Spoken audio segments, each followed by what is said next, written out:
बिस्मिल्लाहिर्रहमानिर्रहीम। अस्सलाम वालेकुम। आज 13 जनवरी है और दिन है सोमवार का। दो तीन चीज़ों पर आपको अपडेट देनी है कि इमरान खान किन दो बातों पर अड़ गए हैं और मौजूदा निज़ाम इमरान खान से किन दो चीज़ों की गारंटी चाहता है, वो आपके सामने रखूँगा। पहले कुछ चीज़ों पर आपको अपडेट कर दूँ। अभी मैं सुन रहा था, क्योंकि आपको पता है इस वक्त तक पाकिस्तान में बहस जारी है कि जो जज नासिर जावेद राना साहब ने किया है कि जो उन्होंने फैसला नहीं सुनाया अल-कादरी केस का, उस पर मैं व्लॉग सुन रहा था हसनात उनका मतीउल्लाह जहान साहब का, जिसमें उनके साथ हसनात मलिक साहब थे, साकिब बशीर साहब थे और सुहेल रशीद साहब थे। उसकी चार पांच चीज़ें इंपॉर्टेंट बड़ी ज़बरदस्त थी, जिनको मैं समझता हूँ सोशल मीडिया पे हाईलाइट होना चाहिए। पता नहीं, अब मुझे नहीं पता कि बोबक साहब ने, शम्स साहब ने, अरसलान बलोच ने, दीगर जो ट्विटर पे या अहमद भट्टी समेत जो ट्विटर के ऊपर अकाउंट्स एक्टिव हैं बहुत ज़्यादा, उन्होंने ये क्लिप्स लगाए हैं। ये नहीं लगाए, मैं समझता हूँ ये क्लिप्स लगाने चाहिए सोशल मीडिया पर, ज़्यादा से ज़्यादा लोगों तक ये बात जानी चाहिए। जिसमें एक तो हसनात मलिक साहब ने कहा है कि उन्होंने अपने 15 साल सहाफ़ती करियर में ये बात नहीं देखी कि किसी जज ने 3 बार फैसला सुनाने की तारीख मुकर्रर की हो और फैसला ना सुनाया हो। और हसनात मलिक साहब ये समझते हैं कि सिर्फ इस एक पॉइंट पर इस्लामाबाद हाई कोर्ट से ये फैसला मुअत्तल हो जाएगा कि जज ने 3 बार फैसले की तारीख मुकर्रर करके और फैसला नहीं सुनाया, और इसी से ही सारे सवालात उठ गए हैं और पता चल गया है कि असल में पसे पर्दा चल क्या रहा है। तो इसलिए हसनात मलिक साहब ये समझते हैं कि सिर्फ इस एक पॉइंट पर ही ये फैसला मुअत्तल हो जाएगा और अल्टीमेटली फिर कलअदम भी हो जाएगा, ख़त्म हो जाएगा। तो ये फैसला भी, ये अगली बात मैं कह रहा हूँ कि ये फैसला भी गटर में जाएगा, इस्लामाबाद हाई कोर्ट के गटर में जाएगा। जिस तरह से साइफर केस किया है, जिस तरह से इद्दत केस किया है, तो ये केस भी इसी तरह से जो है ये इस्लामाबाद हाई कोर्ट के गटर में फेंका जाएगा। और इसमें बस ये है कि जज साहब अगर इमरान खान को सज़ा देंगे तो उनको ज़रूर फ़ायदा हो जाएगा। आगे जो हाई कोर्ट के अगले जजेस के नाम आएंगे उसमें उनका नाम आ जाएगा, ये ज़रूर उनको हो जाएगा। जैसे जज कुदरतुल्लाह साहब की तरक्की हो गई है, जैसे उनका नाम आ गया है आज़म खान साहब का, जिन्होंने इद्दत केस में जो नसर मिनल्लाह साहब के फ़ैसले को कलअदम करके और कुदरतुल्लाह साहब के पास भेजा था। आज़म खान साहब का नाम आया हुआ है इस्लामाबाद हाई कोर्ट के जज के लिए। और साथ उनका शाहरुख अर्जुमान साहब जो इस वक्त तोशाखाना 2 सुन रहे हैं और जिन्होंने पहले अपील सुनी थी इद्दत केस की, उनका नाम इस्लामाबाद हाई कोर्ट के जज के लिए आया हुआ है। और one and only Humayun Dilawar साहब का नाम भी इस्लामाबाद हाई कोर्ट के जज के लिए आया हुआ है। तो इन जजेस को ज़रूर फ़ायदा हो जाएगा। बाकी ये फैसले जो हैं वो इस्लामाबाद हाई कोर्ट की अदालत के गटर में जो हैं वो जाएंगे। उसके बाद साकिब बशीर साहब ने बताया, वो ये कहते हैं, और मैं इससे जुड़ी हुई एक चीज़ आपको बता दूँ कि 17 को सुप्रीम कोर्ट में जुडिशल कमीशन का इजलास है। और आप देखें, हुकूमत को सबसे ज़्यादा मसला किससे है? इस्लामाबाद हाई कोर्ट के 6 जजेस से है। मोहसिन अख्तर कियानी साहब, बाबर सत्तार साहब, इजाज इसाक खान साहब और अरबाब मोहम्मद ताहिर साहब, जहांगीरी साहब और समन रिफत इम्तियाज़ साहिबा, इन 6 जजेस से सबसे ज़्यादा हुकूमत को, इस निज़ाम को मसला है। और हुस्न इत्तफाक देखिए, इत्तफाक ही हुआ होगा, मतलब और तो कुछ नहीं हुआ होगा। इत्तफाक देखिए कि सबसे पहले जो इजलास तलब किया है मोहतरम मकाम चीफ जस्टिस पाकिस्तान, जो जुडिशल कमीशन के सरबराह हैं मोहतरम याहिया अफरीदी साहब, उन्होंने सबसे पहला जो इजलास तलब किया वो इस्लामाबाद हाई कोर्ट का ही किया है, जिससे हुकूमत को सबसे ज़्यादा और इस निज़ाम को सबसे ज़्यादा जिस अदालत से मसला है, सबसे पहला इजलास उन्होंने उसी का तलब किया 17 जनवरी को कि सबसे पहले तो मैं जज लगाऊँ ना। तो ये नून लीग के लिए याहिया अफरीदी साहब जब से आए हैं तो काजी फायज़ साहब से भी ज़्यादा उनके लिए इस वक्त आसानियाँ जो है वो पैदा हुई हैं। और सादगी देखिए, कुर्बान जाइए कि याहिया अफरीदी साहब कहते हैं कि वो इतनी तेज़ी में उनके चीफ जस्टिस बनने का फैसला हुआ कि वो नया सूट भी नहीं सिलवा सके। हालांकि ये बात 2-3 हफ्ते पहले पता थी कि याहिया अफरीदी साहब ही बनेंगे, याहिया अफरीदी साहब को ही बनाया जाएगा। तो और खैर अभी कुछ चीज़ें हम नहीं कह सकते कि क्या हुआ, कहाँ पे क्या हुआ, कैसे हुआ और किस किस को पहले पता था और क्या हुआ, कैसे हुआ। ये फिर एक वक्त आएगा जब पता चलेगा, जब बहुत सी गवाहियाँ आएंगी कि कैसे फैसले हुए, क्या हुआ। तो 17 को 12 नए जज भी इस्लामाबाद हाई कोर्ट में लगा रहे हैं मोहतरम याहिया अफरीदी साहब। और याहिया अफरीदी साहब खुद अगेंस्ट वोट डालेंगे, लेकिन 26वीं आईनी तरमीम का जैसे उन्होंने केस नहीं लगाया और पूरा हुकूमत को, जिस तरह से जब हुकूमत चाहती है जुडिशल कमीशन का इजलास तलब हो जाता है, तो उससे यह है कि हुकूमत के लिए आसानी है, चाहे याहिया अफरीदी साहब हुकूमत के हक में वोट दें या खिलाफ वोट दें। और मैं तो ये चाहता हूँ कि याहिया अफरीदी साहब हुकूमत के साथ वोट करें, ताकि हुकूमत ने अगर उनको चीफ जस्टिस पाकिस्तान बनाया है तो अब मतलब वो वोट डालें, क्योंकि उनके वोट ना डालने से भी तो हुकूमत की अक्सरियत पूरी है। और मोहसिन अख्तर कियानी साहब उसमें उनको सीनियर प्यूनी जज इस्लामाबाद हाई कोर्ट के, उनको नहीं रखा गया जुडिशल कमीशन में।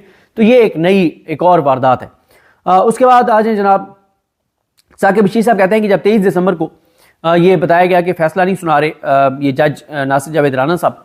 तो 23 दिसंबर को जज साहब ने कहा जी मैं 10 मिनट में नई तारीख दूंगा कि मैंने किस तारीख को फैसला सुनाना है। तो हम वो कहते हैं साकिब बशीर साहब कि हमें लगा कि 10 मिनट में वो आके बता देंगे कि किस नई तारीख को फैसला सुना रहे हैं, लेकिन जज साहब जो हैं वो 2.5 घंटे बाद उन्होंने तारीख दी 6 जनवरी की। तो साकिब बशीर साहब ये कहते हैं कि अगर जज साहब जो है वो 6 जनवरी की तारीख दे रहे थे और अब कह रहे हैं कि वो एक ट्रेनिंग में मसरूफ थे, क्या उस दिन उनको नहीं पता था कि उन्होंने ट्रेनिंग में जाना है? ट्रेनिंग तो 6 महीने पहले पता होती है। तो मतलब क्या जज साहब किसको बेवकूफ़ बना रहे हैं? उसके बाद हसनात मलिक साहब कहते हैं कि आमिर फारूक साहब को इस चीज़ का जवाब देना चाहिए, या अफरीदी साहब को देखना चाहिए कि कैसे उनका एक जज 3 बार उसने फैसले की तारीख देकर और फैसला नहीं सुनाया, हैट्रिक मुकम्मल की है। और उसके बाद दो चीज़ें और अदलिया से जुड़ी जल्दी जल्दी आपको बता दूं। उनमें से एक यह है कि मंसूर अली शाह साहब के आज बहुत अहम रिमार्क्स आए हैं। ये वो केस सुन रहे थे कस्टम एक्ट के सेक्शन 221 ए की ज़ेली शिक 2 की आईनी हैसियत के बारे में ये केस था, जिसमें मंसूर अली शाह साहब के साथ आयशा मलिक साहिबा और जस्टिस इरफान सादत खान साहब थे। और इसमें मंसूर अली शाह साहब ने जो आर्टिकल 191A है उसके ज़रिए जो अदालती दायरा इख्तियार छीना गया है सुप्रीम कोर्ट के जजेस से, उस पर उन्होंने सवालात उठाए और उन्होंने कहा कि आर्टिकल 191A के ज़रिए अदालत से दायरा इख्तियार छीना गया है। यानी अब कहा गया है कि सुप्रीम कोर्ट के जजेस, ये जो आज़ाद जजेस हैं जो अपने हलफ से वफाक करने वाले हैं, ये जज जो है वो आईनी केसेस नहीं सुन सकते। और वो जजेस जिनको नून लीग सेलेक्ट करेगी, जो नून लीग के सिलेक्टेड जज होंगे अमीनुद्दीन खान साहब जैसे, वो केस सुनेंगे आईनी केसेस। और एक चीज़ मैं मिस कर गया था, हसनात मलिक साहब कहते हैं कि सदियों बाद भी हुकूमत को जस्ट ऐसे जज अमीनुद्दीन खान साहब जैसे पैदा नहीं होंगे, सदियों बाद भी। जो अमीनुद्दीन खान साहब हुकूमत के लिए जिस तरह के जज हैं, तो सदियों बाद भी ऐसे हीरे पैदा नहीं होंगे मुस्तकबिल में। तो इतनी ये इतना मतलब जहाँ का शुक्र अदा करना चाहिए, जहाँ का शुक्रिया अदा करना चाहिए इस हुकूमत को करना चाहिए कि अमीनुद्दीन खान साहब जैसा जज हसनात मलिक साहब के मुताबिक सदियों में भी पैदा नहीं होगा।